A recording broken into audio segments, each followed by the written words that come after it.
Okay, welcome back. We are at the second to last actual portion of our class. This is the last of the longer videos, and I'll end with a really short one.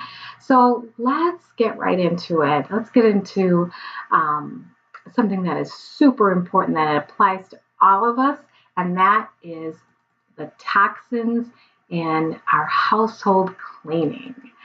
So, you know what? I once read that if the EPA came in and did an air quality control study on a typical house in America on cleaning day, especially when the windows are closed. So it's fall right now when I'm taping this. So this time of year where everything's kind of shut up. Typical cleaning day where you clean the whole house with the type of household products that are commonly sold in the market, the air quality would not pass. It would be so full of all of the stuff from our cleaning products that gets into the air. Not only the fragrances, but the products, the toxins that are actually in the product. So really something to think about. I know cleaning people that have had to switch to all natural products or change professions because it was starting to affect their health. There are people that the more and more they're exposed to these things, the harder they are on your body. So let's take a look at some of the things in it. But just keep that in mind. Your house, you may think it's clean because it smells clean, but clean does not have a smell. Lack of smell is clean, you guys. That stuff that you're putting it in there or putting in the air with today's cleaning products is just making it, it's hard on you. It's hard on your respiratory system. And again, not even going to pass an air quality control test. That's something to think about. So let's take a look at some of these things. What's in our cleaners? Well, okay, all these things we've learned about already tonight, the fragrances, the phthalates, formaldehyde. Okay, formaldehyde is in cleaning products. I mean, okay, why? We'll talk about that in just a little bit, about the danger of formaldehyde. But think about that. All right, so the ammonium chloride, the ammonium hydroxide, other things we can't pronounce, but this should be on your list. And if not, we'll put this in the class later. And these are things that you're going to be like, okay, but what am I looking at here? Now, here, look at this one, the butex ethanol. Look how that ends. That ends in the word ethanol, which means it's a gas product. The more you look at some of these things, the more you start to pick up some of these cues. So what is the problems it's causing besides allergies? I mean, a lot of us know we're probably allergic to it, or the respiratory problems. Well, again, look at this again. It can cause hormone and endocrine disruption. How does that happen? Well, it's in the air, but we're also touching it. Our babies are crawling along on the floor, so our pets, maybe you're crawling along on the floor, walking around barefoot, breathing it in the air. So it causes this accumulation. You get that organ system toxicity, the carcinogens, and again, skin irritation. Some of the other things that you can have that you might notice from having these cleaners, or maybe you don't notice it's from that, but are you starting to suffer with a couple of things such as headaches, backaches, allergies, asthma, your stiff joints, you ache all over, nausea, dizziness, maybe some changes in your speech like stuttering, or perhaps some problems you've had, severe problems, maybe with loss of pregnancy or birth defects, perhaps some other more frustrating ones like memory loss, problems with the kids with premature puberty or reproductive problems, ADHD, dyslexia, mood swings, hormone imbalances for reasons that you can't figure out. That's the problem with indoor pollutants. Okay, so the cleaning products, what are we trying to get after? So the best way that I know to avoid it is to use a plant-based cleaner. There are some good ones out there. This one obviously is my favorite. Smells like thieves. It has all the ingredients of thieves. Do a little research on the legend of the four thieves. And four thieves vinegar, look up what that is. Housewives use that for years for cleaning. And there was a reason for it. So lemon's in our starter kit. That's one of the things you can use to help make your house smell clean and also to clean. Purification, also found in the starter kit, makes things smell clean. You can also use it to freshen up things. I use it even to freshen up laundry. All right, now here's the the big one. Outside of the cleaning, it's how we freshen our air and what you can do about it. What are some of the things that you are going to expose your family to if you refuse to make these changes? Air fresheners. Okay, we're talking your candles, your Scentsy, your spray air fresheners. What's in them? Well, phthalates, formaldehyde, artificial fragrances. This something called 1,4-dichlorochloro.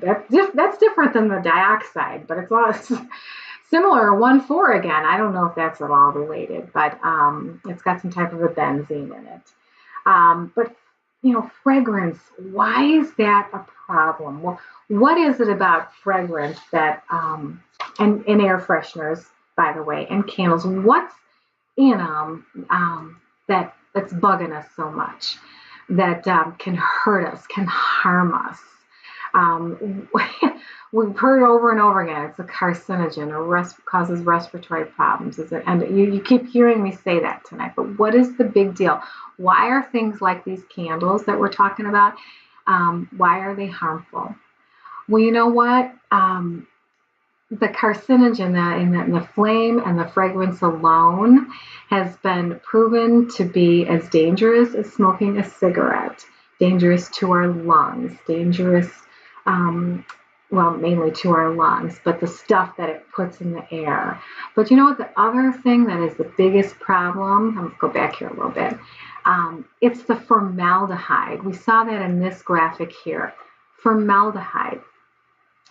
Formaldehyde is used in almost all air fresheners. Formaldehyde is an embalming agent that's used on corpses to keep them from smelling. But it's also a very harmful, dangerous product. So tell me why you would want to put that in your air.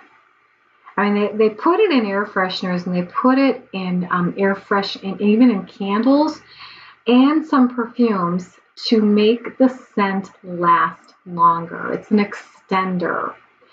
You probably noticed that a perfume can last forever in a room and in clothing. If you've used your favorite perfume time after time, your clothes begin to smell like it. Maybe your house smells like your perfume. Formaldehyde is the reason. Is that something you really want to be exposing yourself to every day? I just want you to think about that. If you don't believe me, maybe look that up a little bit, but just, please use caution on those things. So ways you can avoid it. Well, okay, purification is one, but used that and many of our other essential oils used in the diffuser, bam. Problem solved. The diffuser not only helps you emotionally and can help your respiratory system, but it makes the house smell good. You get all those benefits again without the flames, without the toxins, without the carcinogens, without candles that are as dangerous as a cigarette, without the formaldehyde. You replace it. You can replace your wax warmer with a diffuser. It's also cleaner, by the way. So yeah, there's some cool diffuser recipes. This is, there's a bazillion out. Here's just a couple examples. There's one called Sweater Weather. Sorry about that. There's another one called Flannel Rooms. There's so many. I have millions of diffuser blends, fall blends, Christmas blends. You can make your own body sprays. Here's one example. This happened to be the same two oils that I even use in my fabric softener blend that I make. There's just, once you get away from all those smells, from the candles and perfumes and air fresheners and cleaning supplies, once you purge that from your life for a while, and then you are re-exposed to it, your body will react in not so good a way, and you will see that your body's telling you, oh, I'm done with that. I don't need that stuff around anymore. Get away from me. Okay, let's talk real quickly about 2 ways to also make it easier on yourself. the apps on the phones. I'm going to talk about two different apps. Think Dirty is one of them. EWG is the other. Think Dirty is the one you can use on your iPad and on your iPhone. EWG is the one you use on Droids. To make it super easy on yourself, you can scan products in stores, or you can even type product names in. They're going to give you these ratings from 1 to 10, and they'll tell you for you what's in it. Most of them, 9 times out of 10, the problem is fragrancing, but sometimes there's some other things in there as well, and they can show you what some of the scientific reasons why, which would, that's really cool. I love this app. One thing you may notice, some of your favorite companies are not letting their products be rated. That is very telling. Okay, just think about that. Just think about that. So we talk about oils, using the oils as a way to replace some of the things that you aren't using in your life anymore. If you think oils are expensive, like I said a minute ago in a different video, what's more expensive? Doctor's visits, prescriptions, hospital bills. But even if you're not ready to think about it that way, when you stop buying a lot of that other stuff, it frees up some funds for your essential oils, for things that can benefit your life, benefit your family. So anyway, I'm just going to end with this, I survived. You know what? I hear that a lot nowadays. People talking about, what? I don't really care to hear what you have to say about this, because I'm fine. I grew up that way. My parents, we're all fine. I think you're just blowing smoke, Gail. What do you know, right? Well, to say I survived and not look at it, in my opinion, is really kind of a foolish action, because we're starting to see that as a society, we're getting sicker. Plus, we're using more and more and more of some of these products we really shouldn't be using anymore.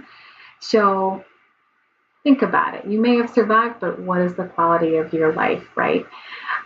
So that is the end of this part of it. By the way, this isn't just an example of many myriads of recipes out there, the chemical-free home books. Tons and tons of so many do-it-yourself recipes that'll help us.